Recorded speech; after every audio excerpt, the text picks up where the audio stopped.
Hi guys, paper हो गया आपका एडवांस अकाउंट्स का और अकाउंटिंग स्टैंडर्ड्स का, और मेरा ख्याल है अच्छा ही गया होगा। अब उस पेपर को उठा के फेंक दो, मॉड्यूल को जो एडवांस अकाउंट्स के और आपके अकाउंटिंग स्टैंडर्ड्स के हैं उनको उठा के साइड में रख दो। ऑडिटिंग के ऑडिटिंग की जो कॉपी मेरी क्लास में आपने बनाई है उसे ले लो और मॉड्यूल ले लो, और बस इन दो के अलावा तीसरी चीज पे जाना मत, है ना। इधर उधर से कहीं से कुछ भी आपको किसी ने भेजा हो, अब सिर्फ आपकी कॉपी है और आपका मॉड्यूल है, और अब आपके पास कितना टाइम है वो भी मैं बता दूं। अभी तो आप थके हुए आए हो, मस्त सो, 9 बजे उठो। 9 बजे उठने के बाद थोड़ा बहुत हल्का फुल्का खाना खाओ। ज़्यादा अच्छा पेपर गया हो तो और अच्छा खाना खाओ, लेकिन इतना मत खा लेना भाई कि सो जाओ। अब उसके बाद 3 घंटे की अपनी पढ़ाई होगी, 9 से 12 की, और 9 से 12 में हमको कौन से टॉपिक पढ़ना है। हमें ऐसे टॉपिक पढ़ना है 9 to 12 जिसका पढ़े हुए का रिटेंशन परसों तक रहे। तो ऐसे कौन से टॉपिक्स हैं जिन्हें हम आज भी पढ़ लेंगे तो भी उनका रिटेंशन परसों तक रहेगा, तो वो टॉपिक्स आपको मालूम है। तो आइए आज कौन से टॉपिक खत्म करेंगे एग्जाम से आने के बाद, जो हमें 2 दिन बाद भी याद रहेंगे। तो पहले मॉड्यूल में ऐसा कोई चैप्टर नहीं है जिसे आप आज पढ़ लें और आपको वो 2 दिन बाद ना पढ़ना पड़े। I am sorry for that. लेकिन सेकेंड वॉल्यूम के अंदर ऑडिट ऑफ बैंक्स को आज आप कंप्लीट करके रख लो।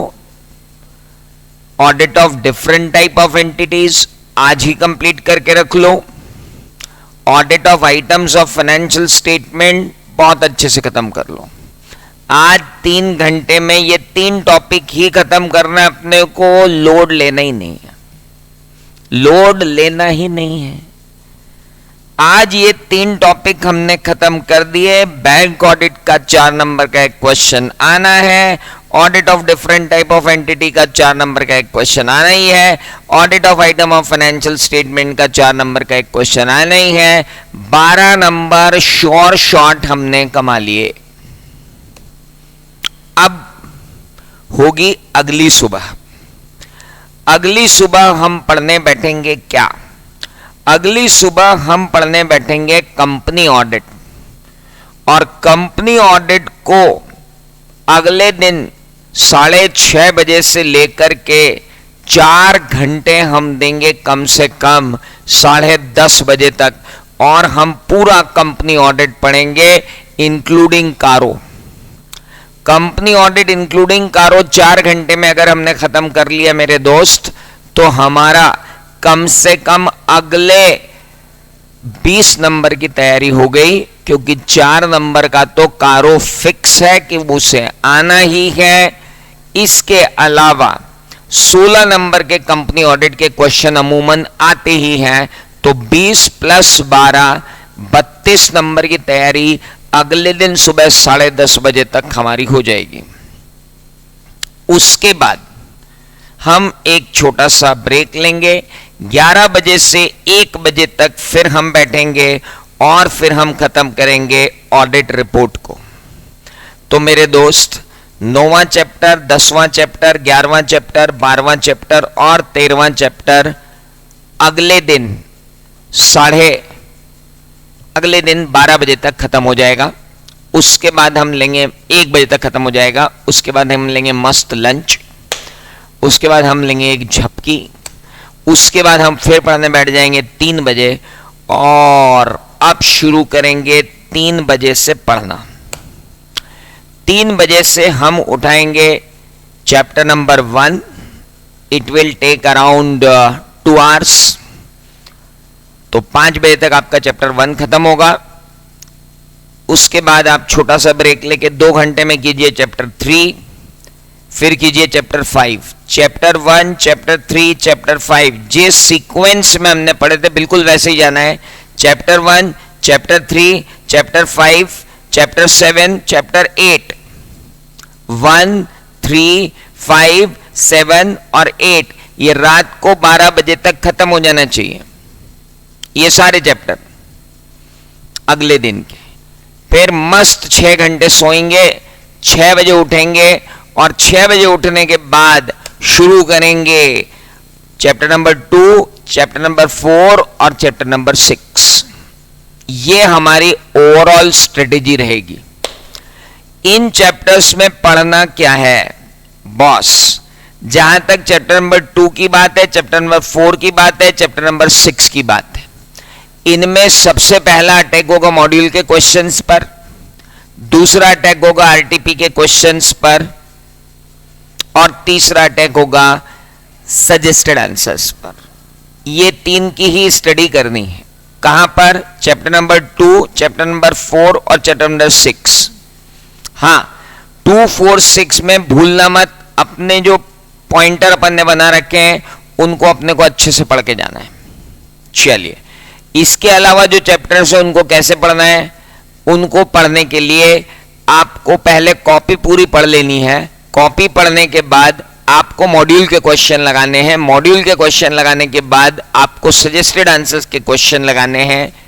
इस तरीके से आप, और ऐसे क्वेश्चन बिल्कुल मत लगाना जो क्वेश्चन आपको ऑलरेडी आते हैं, आपको बहुत अच्छे से आते हैं, आपको वो देखने की जरूरत ही नहीं है। आप अपने हिसाब से पढ़ाई कीजिए, मैंने टॉपिक बता दिया आपको। इसके बाद कंपनी ऑडिट में भी आप सारे क्वेश्चन लगा लीजिए, ढेर सारे क्वेश्चंस आपके पास अवेलेबल हैं। जितना हो सके क्वेश्चन लगाने की प्रैक्टिस कीजिए, rather than going for some detailed study. Better होगा आप ज्यादा से ज्यादा क्वेश्चन लगाने की प्रैक्टिस करें। इससे आपको यह भी पता चलेगा कि पर्टिकुलर चैप्टर के अंदर जो फोकस है क्वेश्चंस का, वो फोकस किस पर्टिकुलर पॉइंट पर होता है, तो उससे आपको एक अलग सा कॉन्फिडेंस आएगा। तो इसलिए मैं आपको बोल रहा हूं कि ये अपने पास जो आज का आधा दिन, कल का पूरा दिन और फिर आज के 3 घंटे, कल के अपने पास है कम से कम 12 घंटे और उसके बाद अगले दिन के 6 घंटे, तो 3 घंटे प्लस 12 घंटे 18 घंटे प्लस 6 घंटे, 6 नहीं चलो 5 मान लो, तो 23 hours are more than enough for you. तो उसमें ये सारी चीज़ें ख़त्म हो जाएंगी। घबराना बिल्कुल नहीं है, पेपर हमें पूरा लिख कर आना है, छोड़कर हम कुछ नहीं आएंगे, ये आपको बिल्कुल मान के चलना है। आपको कुछ भी छोड़कर आना नहीं है। 15 मिनट में पहले स्ट्रेटेजी बना लीजिए। स्ट्रेटेजी बना करके पहले कौन से क्वेश्चन करना है। डेफिनेटली कंपनी ऑडिट के क्वेश्चन ऐसे होते हैं जो छोटे भी होते हैं और नंबर भी पूरे मिलते हैं। तो कंपनी ऑडिट के क्वेश्चन सबसे पहले उठाइए, छोटे भी होते हैं, नंबर भी पूरे मिलते हैं। उसके बाद उठाइए स्टैंडर्ड्स ऑन ऑडिटिंग के वो क्वेश्चन जिनके अंदर आप बढ़िया तरीके से स्टैंडर्ड ऑन ऑडिटिंग का नाम कोट कर पा रहे हो, जिनके अंदर आप लिख पाओगे, पहले वो करो। उसके बाद सबसे आखिरी में करना है ये जो भी दिए हैं, क्योंकि क्या है इनमें लिमिटेशन नहीं होती आंसर की, समय देखते हुए लिखना पड़ता है। Audit of financial statement, audit of bank, audit of ये डिफरेंट एंटिटीज, इनमें क्या है टाइम काफी लगता है। तो थोड़ा सा शांति व्यवस्था के साथ आपको बैठना है और सॉल्व करना है। बिल्कुल हड़बड़ी नहीं मचानी है। पेपर में 15 मिनट मिलेंगे, उसमें पहले स्ट्रेटेजी बनाना, कौन सा करना है पहले, कौन सा नहीं करना, उसके बाद करना शुरू करना। ऑब्जेक्टिव टाइप क्वेश्चंस को करते समय थोड़ा समय का ध्यान जरूर रखें। वैसे मॉक टेस्ट में आपने बहुत अच्छा परफॉर्म किया है, उसमें कोई दिक्कत नहीं है। आपके जितने मॉक टेस्ट हुए उनमें आपका परफॉर्मेंस परफेक्ट था, आपको कोई दिक्कत वहां नहीं आएगी, पेपर आपका छूटने वाला नहीं है। That's it. आप क्या बचा है, उठाओ और फोड़ डालो एग्जाम को, कोई दिक्कत नहीं है। सब कुछ पढ़ा है अपन ने, कुछ नहीं छोड़ा है। That's it. All the best.